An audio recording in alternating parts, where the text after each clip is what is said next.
Hello everyone! I finished off this weekend by making a simple barbecue chicken. I sprinkle it with garlic powder and Sweet Baby Ray barbecue sauce and roast it in the oven like I normally do. On Monday, I finally broke into the Bourbon to try one of Edward Lee's recipes. The very first recipe in the book is for bacon corn pones with bourbon onion jam. Ooh, I've made quite a dent in that bottle. I didn't really like this. The corn pones were hard to cook just right, undercooked, and they were disgusting and tasted of gritty raw cornmeal. Too much and they were just burnt.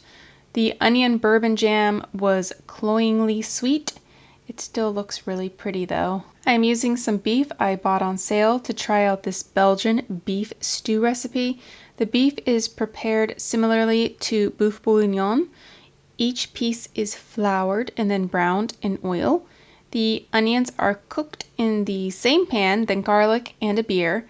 I didn't realize this pan would be too small, so after everything was scraped off the bottom of the pan, I transferred it to a pot. Then it gets put in the oven for an hour and a half. Veggies are added and cooked for another 25 minutes. And then it has mustard and vinegar added to the sauce and it's done. Today I'll make a big pasta salad. I'm cooking the rest of the bacon that I started on Monday for the corn pones.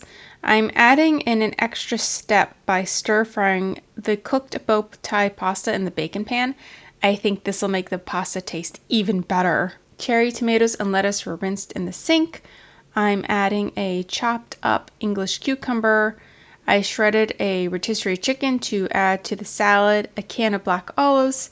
After everything is added, I'm going to add about half a bottle of Italian dressing. Of course, it was amazing, but there's always more dressing in case there's not enough that was mixed in. I had been planning on trying a new coffee shop today, but it didn't work out, so I went to Barnes & Noble's instead. They're stocking it with a lot of cutesy things. This Agatha Christie reading tracker was calling out to me. How cool is that? All of her books in one place and journal sections on each one.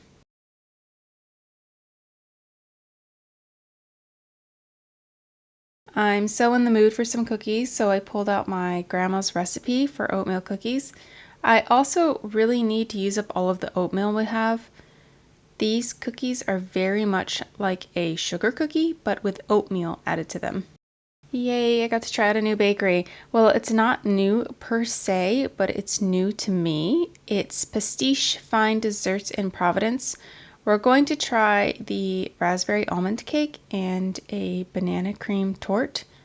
So yeah, even though they look beautiful, they were kind of flavorless. We also went to the Slater watermill in Pawtucket. Really beautiful waterfall with huge fish in the water. We watched the demo video but didn't stay for the tour since I've been to a bunch of these watermills in Virginia, although those ones were flour mills. And that is all for this week. Talk to you next week.